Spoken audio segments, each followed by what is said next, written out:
Hey guys, I wanted to make a quick video on the new Goblin Merchant. The Goblin Merchant was in the last playtest, but it basically just sold rings and pendants, and you would unlock it after you looted a pendant from inside of the dungeon.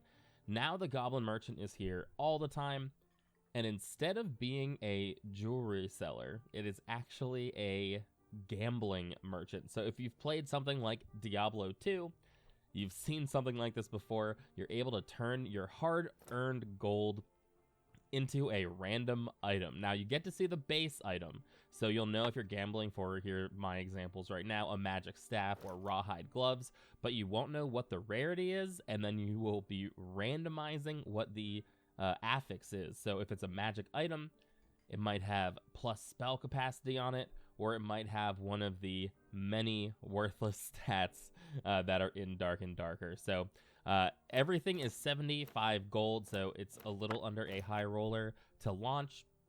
Just a quick tip if you are going to use the Gambler, which I think you absolutely should. It's a very fun way to spend your gold. Make sure it's on something you know that you're going to use. So for instance, rawhide gloves always come with 1 knowledge, and as a cleric I love pumping up my knowledge before I get into the dungeon. So while these rawhide gloves may end up gray, which normally cost about 6 gold, yeah, I'll waste some money, but at least it's a useful item that I'll be bringing in.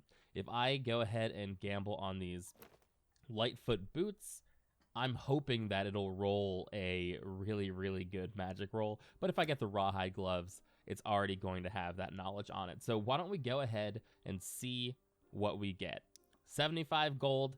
Let's make a deal, Goblin Merchant.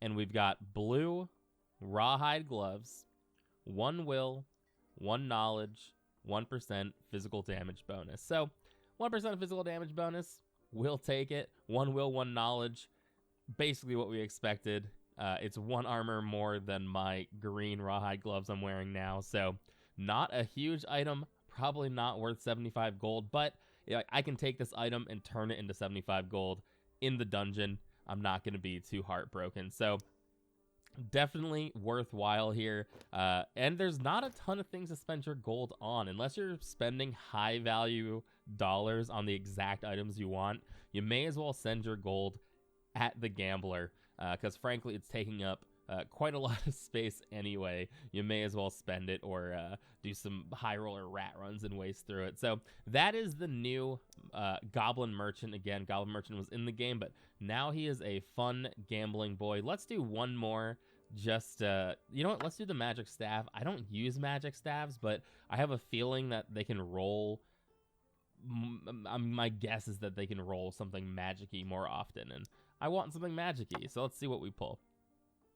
Oh, a white magic staff. Awesome. So that's going to go right into the trash, but let me know if you guys get any awesome items from the Goblin Merchant. I'd love to see if someone could make a profit by gambling, taking what you get here and then throwing it up onto the trading post. Unfortunately, I don't think I'm going to be making that much money off my white magic staff, but let me know in the comments below if you found any extraordinary items gambling. Don't sleep on the Goblin Merchant, and get back delving those dungeons.